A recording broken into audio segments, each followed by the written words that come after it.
আমি আরো অনেকগুলাই টেস্ট করাইছি, আনোয়ারাই কিংবা আরো জায়গায় জায়গায় ওখানে রিপোর্ট আসছে 4 স্টেজ ক্যান্সার। এর ভিতরে আমার 2টা গরু ছিল, একটা গরু আমার মা দিছে আর একটা গরু আমার শাশুড়ি দিছিল। এই 2টা গরুই আমি বিক্রি করে পরে থেরাপি দিছি। তো ওনার কোলে একজন বাচ্চা, ওনার বয়স কত? 5 বছর। ওনার বয়স হচ্ছে 5 বছর, ওনার নিজস্ব একটা সন্তান। তো বাঁচতে ইচ্ছা করে কার জন্য? ভাসতে ইচ্ছা করে মেয়ের জন্য।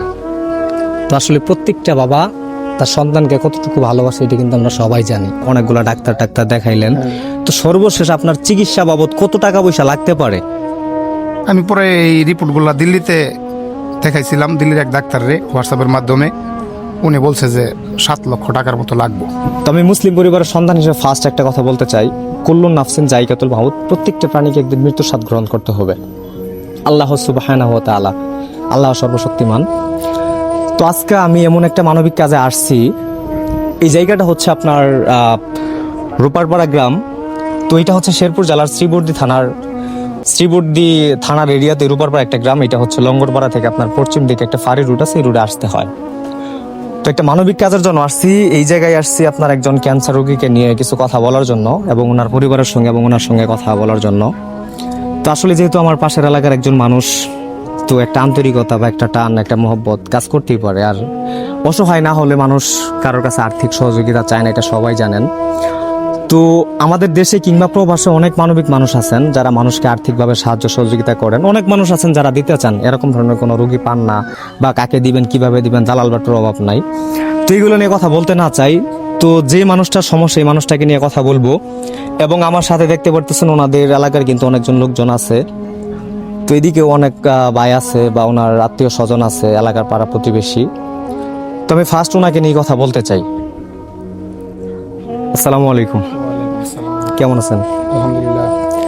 আচ্ছা ভাইয়া, এই যে আপনার এলাকা থেকে কিছু ভাই ব্রাদার গেছিল আমাদের এলাকায় আপনার এই বিষয়টা নিয়ে। তো আপনি আমার অত্যন্ত কাছের মানুষ, প্রিয় মানুষ, ভালোবাসার মানুষ, আমি জানি, আপনাকে চিনি। তো ওই দিক থেকে যে আপনার যে সমস্যাগুলো আমি জানতাম না, তো আপনার সমস্যাগুলো কি যদি যে আমার ভিডিওতে যারা দেখতেছে তাদেরকে যদি একটু বিষয়টা শেয়ার করতেন। আমার সমস্যাটা হলো বর্তমান ক্যান্সার। তো এটা আপনার কিভাবে বুঝতে পারলেন যে আপনার ক্যান্সার, বা আপনি মানে রিপোর্ট ডাক্তার কাকে দেখাইছেন? এগুলো 8 মাস আগে থেকে এই রোগটা আমার একটু ধরা পড়ছে, একটু ব্যথার কারণে। ব্যথার কারণে অনেক ডাক্তারে দেখাইছি। ডাক্তার দেখাইলাম হলো ওই যে নাটক করে যে এজাজের দেখাইছিলাম। এরপর উনি বক্ষবিধি হাসপাতালে আমার ভর্তি লেখছিল, ওইখানে আমি ভর্তি হয়েছিলাম। ভর্তি হওয়ার পর 1 মাস 5 দিন আমি ওইখানে ভর্তি ছিলাম। ভর্তি থাকার পর ওইখান থেকে তারা বায়োপসি নামের যে টেস্টটা, সেই টেস্টটা করে ক্যান্সার ধরা পড়ছে। এরপরে আমি ওইখান থেকে আমি আরো অনেকগুলাই টেস্ট করাইছি, আনোয়ারাই কিংবা আরো জায়গায় জায়গায় ওখানে রিপোর্ট আসছে 4 স্টেজ ক্যান্সার। ওর এখান থেকে আমার এমনি আর্থিক একটু অবস্থা আগে থেকে খারাপ। পরে আমি ওইখান থেকে বের হয়ে হোমিও ওষুধ খাইছিলাম 2 মাসে 55,000 টাকা।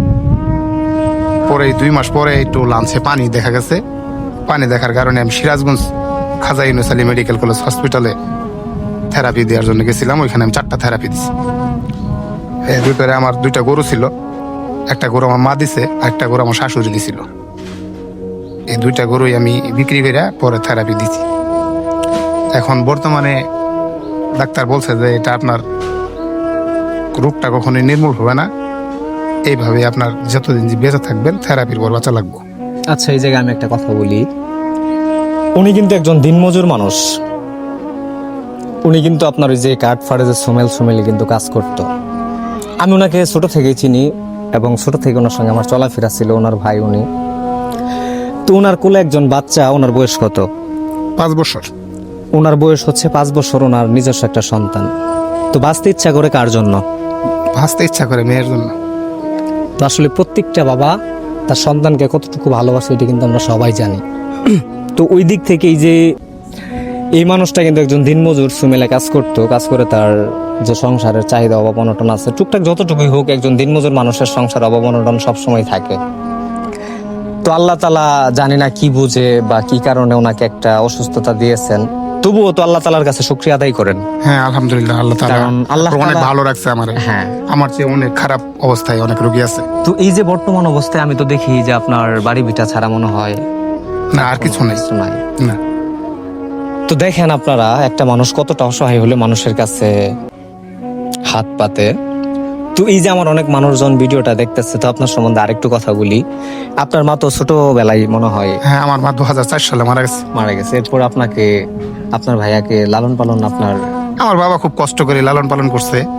এরপরে যখন আমরা একটু বড় হইলাম, যে আমার আব্বারে একটু লালন পালন মানে আমরা এখন করব, এই সময় হঠাৎ করে একটু আমরা একটু অবস্থা মানে একটু কার্যকলাপের কারণে আমাদের অবস্থানটা একটু পরিবর্তন হওয়া ধরলো। হঠাৎ করে আমার অসুখের কারণে আমাদের আবার ওই আগের অবস্থায় হয়ে গেল। তো এই যে যারা আপনার ভিডিওটা দেখতেছে দেশ এবং দেশের বাইরে থেকে, তো এই যে আমরা একটা ভিডিও বানাইতেছি আপনাকে নিয়ে, আপনার আর্থিক সাহায্য সহযোগিতার জন্য, তো আপনি যদি আমার অডিয়েন্স বা ভালোবাসার মানুষ যারা আছে, যারা ভিডিওটা দেখতেছে, তাদের উদ্দেশ্যে আপনার অনুরোধ কি, বা আপনি কি কারণে আমার মিডিয়ার সামনে আসছেন, এটা বলেন সবাইকে।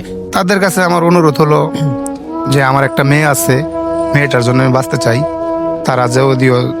তারা যেন আমার কোনোভাবে যে কোনোভাবে একটু সহযোগিতা করো, যে যতটুকুই পারো, যে যতটুকু পারো একটু সহযোগিতা করো আমার।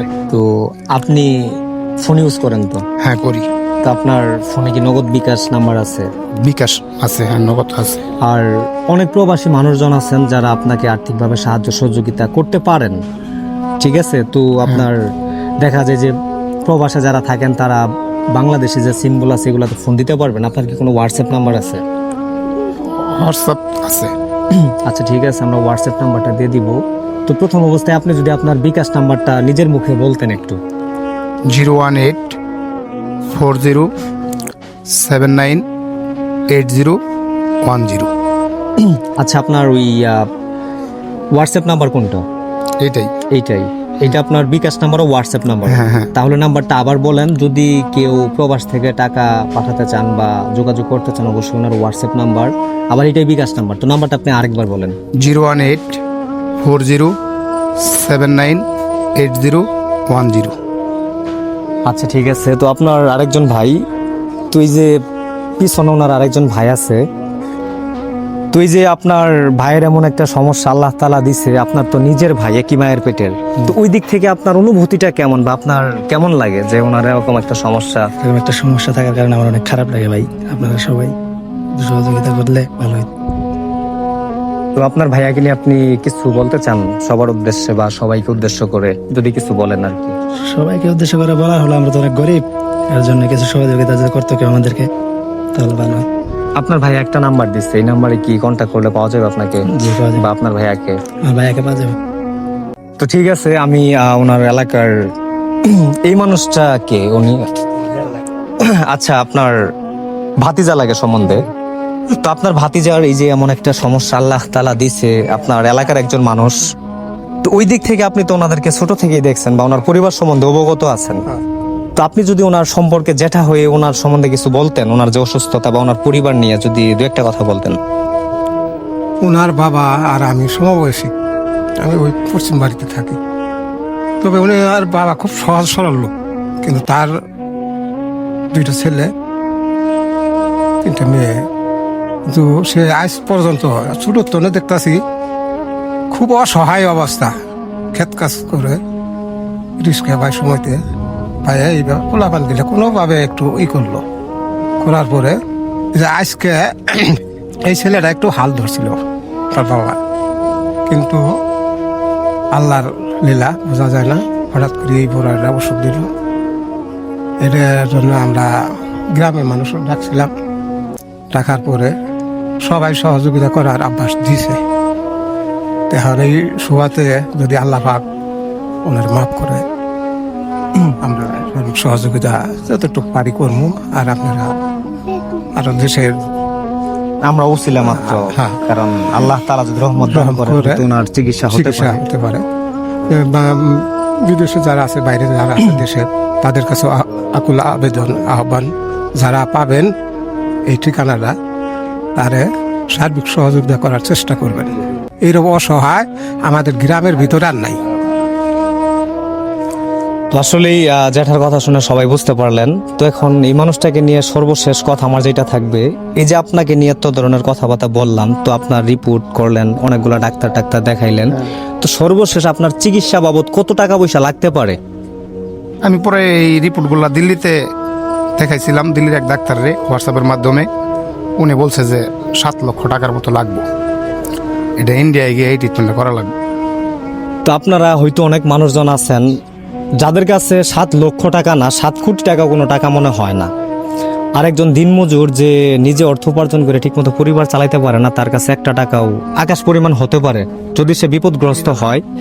তো ওই দিক থেকে যাদের 7 লাখ টাকা কোনো টাকা মনে হয় না, এমন কিছু মানুষের কাছে আমি হাত জোর করে অনুরোধ করতেছি, একজন মানবিক মানুষ হিসেবে, একজন মুসলিম পরিবারের সন্তান হিসেবে আপনারা যদি পারেন এই ভাইয়াটাকে এবং এই ভাইয়ার ফুটফুট একটা সন্তান মেয়ে, ওনাকে বাঁচানোর জন্য হলেও বা ওনার পরিবারের হালটা ধরার জন্য হলেও যে যতটুকু পারেন, 100 পারেন, 500 পারেন, 1000 পারেন, 5000 পারেন, আমি বলি না যে এইটা দিতে হবে, এটা কোনো উদ্দেশ্যহীন কথা না। আপনার যতটুকু সামর্থ্যে কোলাবে আপনি একটু দেওয়ার চেষ্টা করবেন, কারণ মানবতাই হচ্ছে মনুষ্যত্বের আসল পরিচয়। আমরা যেন যতদিন দুনিয়ায় বেঁচে থাকবো একজন মানুষ হিসেবে আরেকজন মানুষের পাশে দাঁড়াতে পারি, মানুষের ভালো কাজ করতে পারি এবং মানুষের উপকার আসতে পারি। তাহলে সর্বশেষ আমরা যদি মারাও যাই, কিছুটা করে হলো আল্লাহ তাআলার কাছে আমরা ছাড় পাবো যে আল্লাহ যেমনই থেকে মানুষের ক্ষতি করি নাই, বরঞ্চ মানুষের পাশে দাঁড়াইছি, সাহায্য করার চেষ্টা করছি। তো কথা বললে অনেক কথাই হবে। আল্লাহ তাআলা যেন এমন ধরনের অসুস্থতা কাউকে না দেয়, কারণ অসহায় পরিবারে এটা দিলে আসলেই অসুখ হয় একজনের, কিন্তু পুরা পরিবারটাই ভুক্তভোগী হয়। তো ওই দিক থেকে আমি এতটুকু আশা করব আপনাদের কাছে, আল্লাহ তাআলা যেন আপনাদেরকে 100, 500, 1000, 5000 যে যতটুকু পারেন দেওয়ার তৌফিক দান করে। সবাই ভালো থাকবেন, সুস্থ থাকবেন। আল্লাহ তাআলা সবাইকে সুস্থ ভালো রাখুক। আল্লাহ হাফেজ।